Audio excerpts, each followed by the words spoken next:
Welcome back to the channel. Today I have an answer to a question I get asked every once in a while. Is there ever a time where you bought a car from the auction and it didn't quite turn out to be what you thought it was going to be? And the answer is yes. Every once in a while you buy a car from the auction and it turns out that it's not quite as nice as you thought it was going to be. And there's a couple things you can do with those cars. You can part them out, or if they're not that bad, you can always throw a little money at them and fix them up. Now, it just cuts into your profits, but sometimes it's worth it. If the parts aren't worth as much or whatever. But sometimes if the parts are valuable enough to get your money back and make some money, parting them out, you just part them out. Not a big deal because sometimes I bid that way. This car is none of those. This car is definitely not what I thought it was going to be, but in a good way. This is a 1993 Mustang GT convertible. I bid on it as a parts car, and this is our new rebuild. So it looks like it didn't quite have enough power to get out of the person's way that clipped the back of it. Apparently they needed a few more stickers, or maybe they should have been putting Ford parts on instead of Toyota. Not sure why they have a TRD sticker on there. So caught it in the back corner and just shoved everything over to the other side. Now, it's not an easy repair, but it's not a difficult repair because, as you remember, these things are pretty much made out of Pladonium. So it shouldn't take much to pull this back over. And when I say it shoved everything over, I'm not exaggerating. We have no door gap here. It's actually buckled where it came over the door. Get a good buckle here, so we're almost gonna need a quarter on this side from the damage on the other side. I think it's all in the body panel. I don't know how bad the frame rails are just from looking underneath, strapping it down. Didn't look too bad. We'll know more once we get it on the frame rack and we can measure it all and see what moved and what didn't. It is a non-run and drive stationary vehicle. It won't start. But if you remember our last Mustang, I think I might know where to take a look and see if we can get it started. Now, why did I decide that this is going to be a rebuild instead of a parts car? Well, one of the biggest complaints about the last Mustang I redid was it wasn't a manual transmission. This one is. It's also got the unobtainium black interior, so that kind of increases the value of the car a little bit. And being that it has half the miles of the last one with only 56,000, definitely worth fixing. But it doesn't stop there. Even though our last Mustang was extremely clean for an Illinois car, this is extremely clean for, well, a California car or something. Anywhere that's nice, because this thing came from Georgia and looks like it did back in 1993 underneath. So definitely worth fixing, at least for me. Now, the only drawbacks to this car are that gaudy spoiler on the back, which if you like that, let me know and I'll be happy to ship it to you so that I stop burning my eyes every time I look at it. And it's been tagged on this corner. So this is an aftermarket front bumper, aftermarket fender, aftermarket hood, although that is an advantage being that it is a cowl induction hood. I don't see any other damage. The inner structure looks like it wasn't moved, so it must have just been a light hit right on this corner. It has been repainted, the whole car, so not surprising. I'm sure the clear coat was eaten off of it because it was always down in the sun. We had the same problem with our last one. But yeah, let's get it down to the shop, get it off the trailer. Well, see if we can get it running, then get it off the trailer, and then take a better look at it and get to working on it. All right, let's give it a shot. The battery's actually charged. That's 2 for 2 with the Mustangs.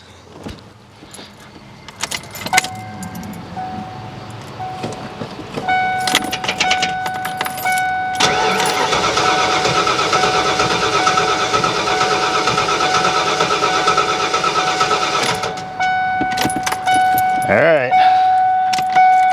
Well, start the same place we did last time. These inertia switches pop for all kinds of crazy reasons, but I believe this one might have been warranted. To take off the trunk latch here.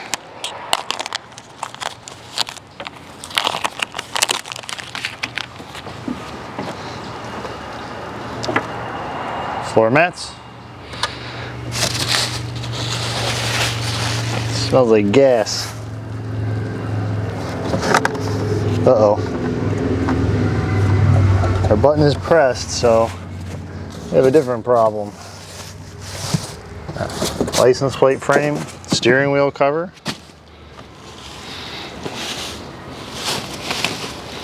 In case you forgot what size the engine is.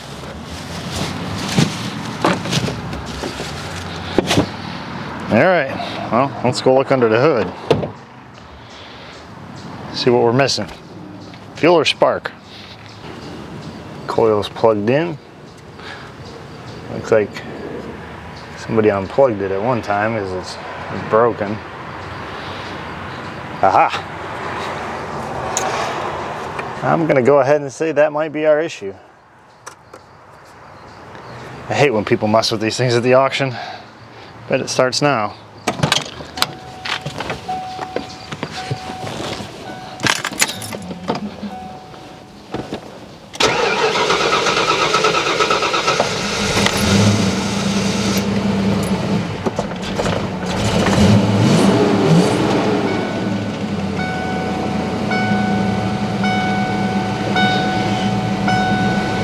Somebody was hoping for a deal at the auction.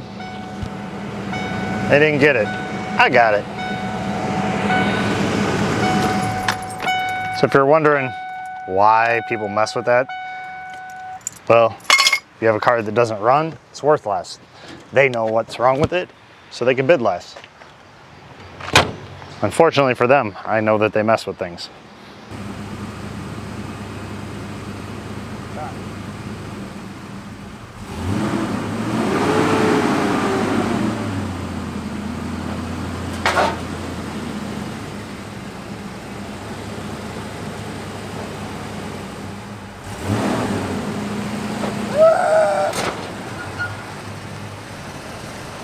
I present to you the wonders of a Fox body. Here we have a 1-inch door gap, at least, and a door that still opens and closes. Probably better than one with, well, the factory gaps. I don't know if it's a good thing or a bad thing, but it's a thing. Just a Fox body thing. In contrast, here we have no gap. The quarter's actually underneath and kind of overlapping here. Opens about the same. Hope it does that when I'm done. Since the internet has trust issues and you may not have believed me about the 1-inch door gap or the TRD sticker, there you go. And the lack of a door gap on this side. There's a little bit of a gap at the bottom at least. Just nothing up here.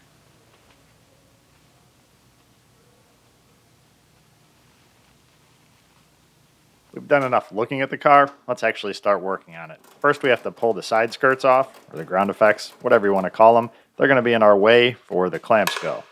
There's a couple Phillips screws inside the wheel well here. A couple more screws in our rear wheel well.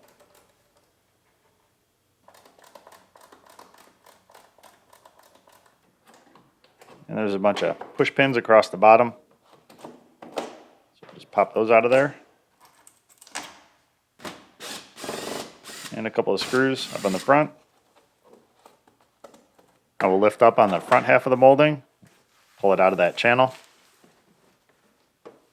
We have to push back a little bit and then push up.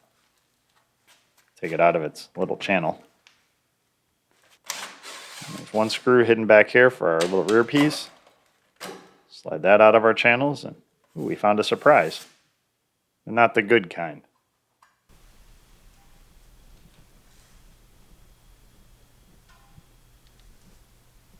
Was hiding quite the buckle under there. Now we'll head over to the driver's side. We're going to do the same thing.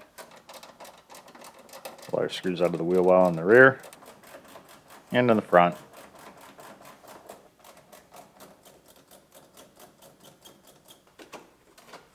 Pull out our push pins, or a couple more on this side, and our screws in the bottom that hold our wheel liner up to it.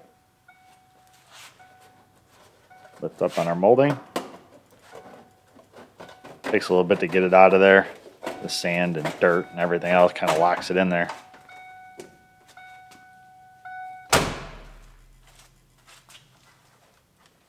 Slide slide it back to get it out of that rear channel. And lift up to get it out of the top. Pull our screw out of the other one. And use our belt molding installation tool to knock it out of there. Now we got to unbolt the bottom of our fender. That bolt's going to be in the way when we try to clamp it up. And we got a factory shim in there. That should give us enough room to slide our clamp behind it. We'll do the same thing on the driver's side.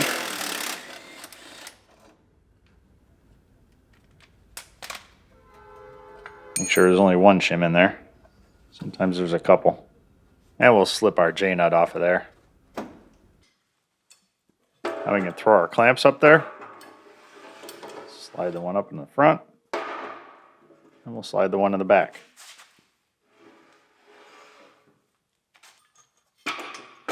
The ones on the other side.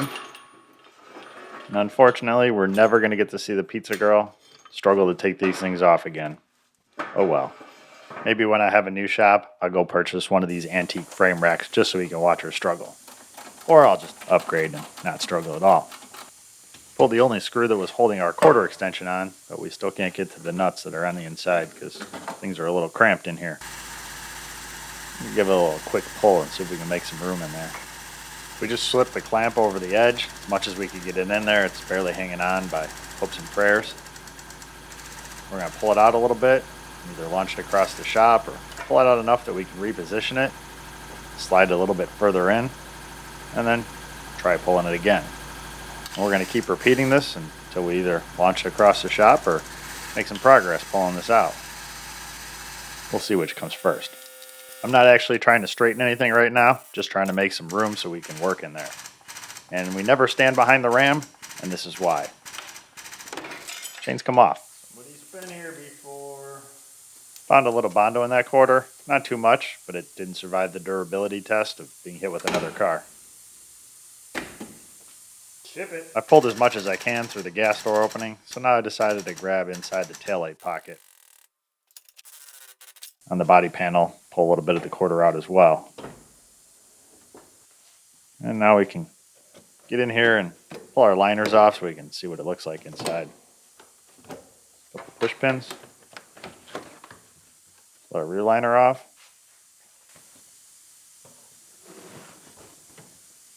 Get our spare tire cover out of there.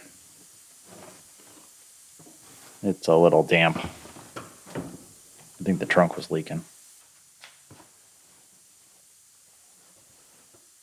We would pull the carpet on the bottom out, but it's held in with a couple tie downs.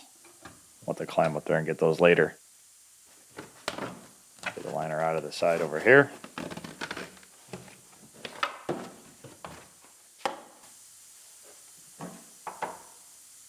And not a whole lot of room in there.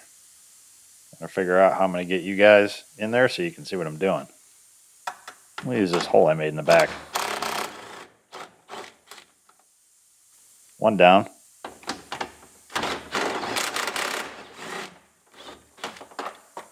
There's two. See if we can get the gas door out of here.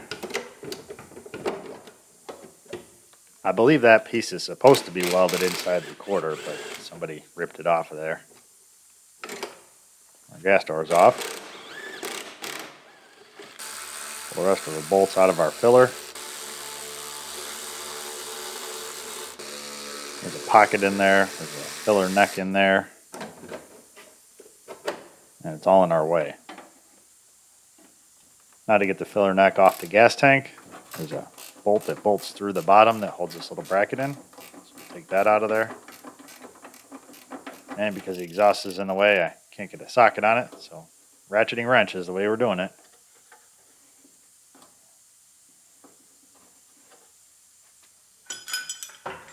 And there's still not enough room to get that filler neck out of there. So see if we can get a little pull on it. Make some room down there.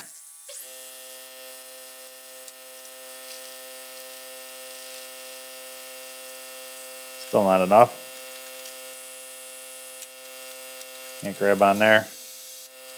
And while we're here, we'll straighten out that exhaust pipe a little bit. think we might have pulled enough room in here for us to get our hands in here, get this last nut off of the stud for our ground effect. And we'll just use a ratcheting wrench. Slowly but surely, we'll get it out of there. And toss that in a pile. Now we're going to use the holes where our ground effect's mounted to, and we're going to pull out on that. There's a piece of metal that's stretched along where that molding would go that's backing behind it, and then there's a bolt that runs through it and through the hole in our quarter. So we're just pulling everything out together. If I were to just put a nut and a bolt on there, it'd pull right through that hole. So that's why I have a bracket on there, and I'm able to actually just rip the quarter off the rest of the body. It's not bringing everything else with it, but it's bringing the rear body panel with, so we're going to go ahead and stress relieve that. Give it a couple taps, and with the tension on the ram, you can see as I tap it, it comes out a little bit. A little more tension on it. And a little more hammering. There's a fine line between pulling it and tearing it off. Skating on that line right now. So we'll release the tension on our chains. And just by pulling that quarter over, it moved our body panel and pulled our quarter from the other side. So it opened up this gap on the driver's side. But I think we can do better. We're going to pull our quarter out where it's tucked underneath our deck lid. It allows our deck lid to close a little bit. I don't want to go too much further with the top because I need to start pulling the bottom. This is where we actually start pulling some stuff. So I have a bolt through where the tie down would normally go. It runs through there and onto that plate, and we're just going to pull it out. That's the hole where the bumper shock used to mount. And we can get a serious pull on this. Straightening out the wheel well. You can see a lot of those kinks pop out of there. And we'll hammer out the rest of them.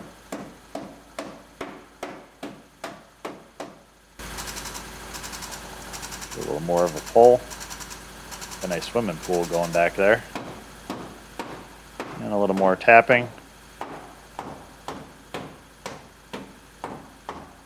Splashing around in the water. Now we're going to pull the trunk lock out because my hope is that I can get this trunk to latch, and I don't have a key, so I'm going to be able to get back in. We'll pull retainer number 1 out, pull the latch assembly out,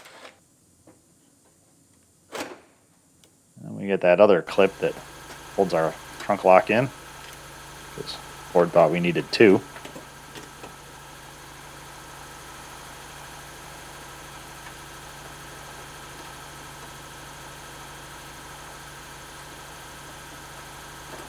There we go. Pull our lock out of here. And this extra useless bracket that we don't need for right now.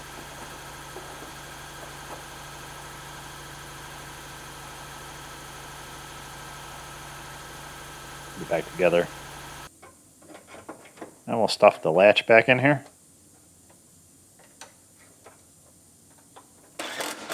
We're only going to put 2 bolts in it. That's enough to make sure it latches. Now we have a clamp through the taillight hole in the body panel, so we can pull on our body panel. And probably shouldn't hit that with the light attached to it. Pound out some of these kinks in our body panel. Pull our trunk gasket out of here. Not that it's really any good anymore since it's folded over. Trying to open up this gap a little bit. Straighten out as much of the body panel as we can. Just so our new one fits right up there.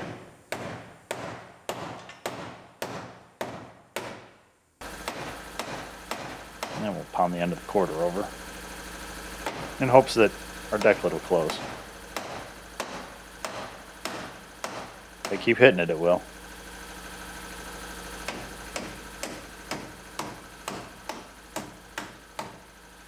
We're just getting all this stuff close. Doesn't have to be perfect. We're changing it all anyway. Of that, I am sure.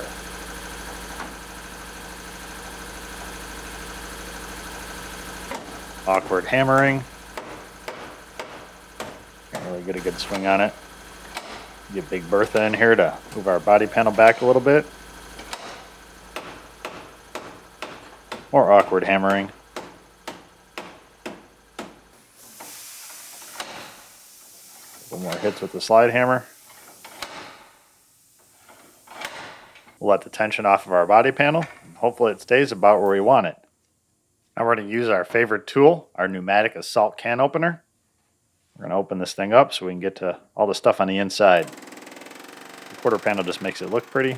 We're more interested in all the inside stuff. That's the actual structure. And right now, when we're pulling on the quarter, we're just tearing it away from all the inner structure stuff. So we're just going to trim around the outside edge so we can get to all that. And this is the part where the safety experts lose their mind because I'm not wearing any gloves.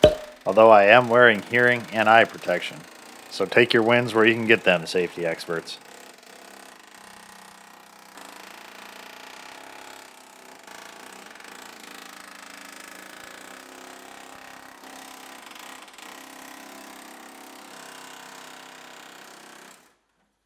Not sure how much more I need to cut and how much I've already torn off of there.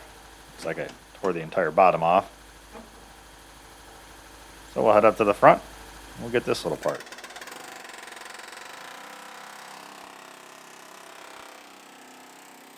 Gotta make sure we don't cut anything that we need on the inside. I don't know how much of the inner wheelhouse we're going to be able to use off of this, so I'm just going to stay on the outside of the wheel opening and just cut the quarter, leave it all alone, and we'll figure it out later when we get it open.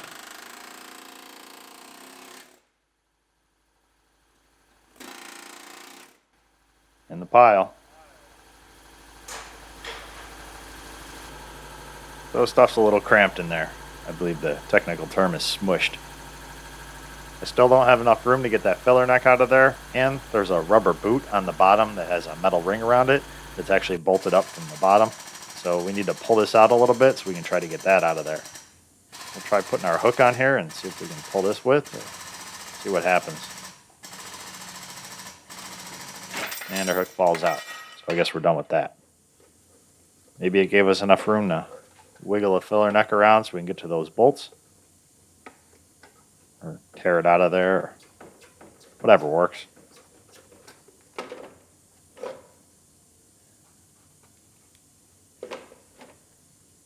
And while we're here, we'll go ahead and pull our wheelhouse out a little bit. See how well it comes out. The repair procedure's pretty forgiving on this. I can section this anywhere I want. So we're just going to pull on it and see what happens. We're pulling the bottom away. It's not really pulling against the quarter at all. We'll hammer these kinks out of here and see if it moves nicely.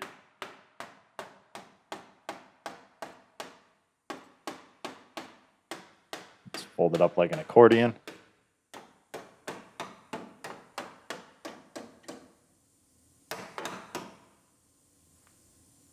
Put a little more tension on it.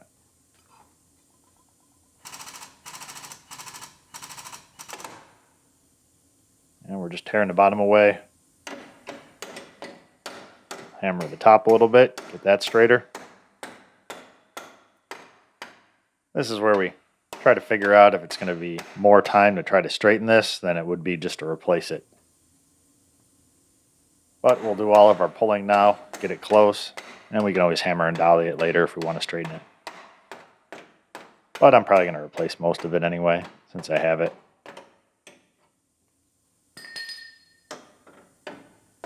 Probably take the tire off and get a better swing, but I like awkward hammering.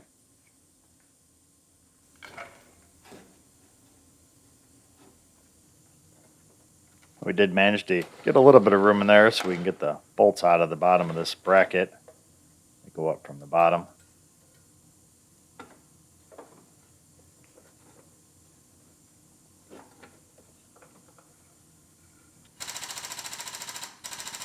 I can use that hole to pull it out a little bit more.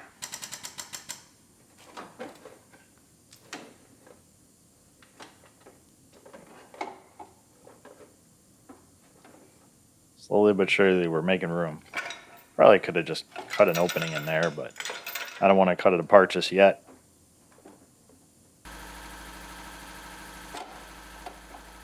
Slide that boot out of there. And our feather neck is out and in the pile. We're going to work on our body panel, see if we can get our trunk to latch. A little pull.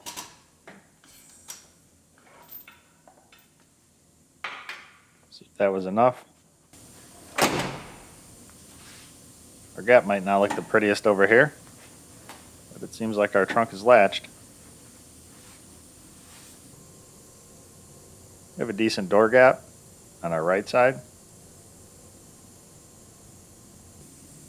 And we have a decent trunk gap in the front.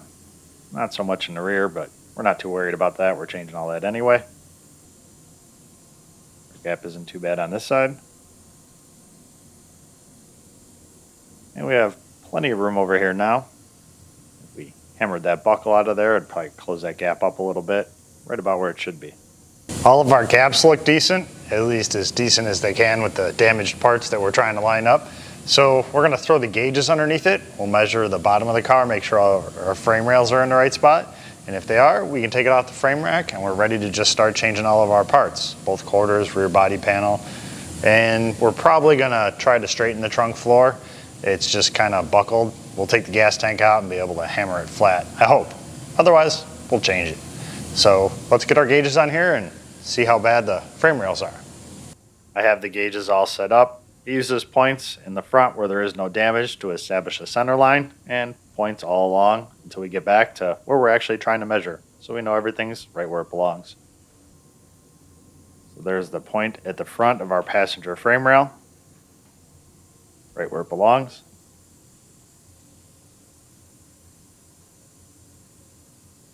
And at the front of our driver's frame rail, right where it belongs. The rear of the driver's frame rail, also right where it belongs. And the one we really need to worry about, the rear of the passenger frame rail. Also right where it belongs. I wish I could have shown you all the measurements at one time, but car aligner thought that we only needed one of these fancy little guys. So I just have to keep moving it around to measure everything. It's kind of annoying. Everything else is okay, but if the exhaust wasn't on here and the gas tank wasn't in here, there's actually measurements where I could just put the pointers straight up, but I need to go around the gas tank and the exhaust, so can't do that. But everything's in the right spot. I didn't think it would move too much. There is this little thing here that kind of perplexed me a little bit. I couldn't exactly figure out how that got buckled. And then I thought about it, and somebody, I'm guessing the tow truck driver, the bumper was probably hanging on here by a couple bolts, and they just bent it back this way, pried up against here, folded all this under, and then broke it off of there. It was probably, you know, sticking out here somewhere because it got ripped off from this side. Bumper shock and everything is gone out of here. So I didn't get it, I don't know where it's at, but that's what they did. They pried against here, and just trying to figure out how to get that out of there. And well, I'm gonna change the body panel, so I don't really care about it. So I'm gonna get the gauges off of here, unclamp it, and put it over in the corner, and we'll start cutting. I got all the gauges off. The car is sitting on all fours, and our gaps didn't change at all. And this has to be one of the nicest closing Fox body Mustang doors I've ever seen. I hope it's that good when we're done. But that looks like where we're gonna end the video for today. Thanks for watching, and I'll see you next time. I don't ever slow up, no I don't take sh I got no love for the fakeness. If you wanna play tough and wanna hate this, I'll always show up and make a statement. I don't ever slow up, no I don't take sh I got no love for the fakeness. If you wanna play tough and wanna hate this, I'll always show up and make a statement.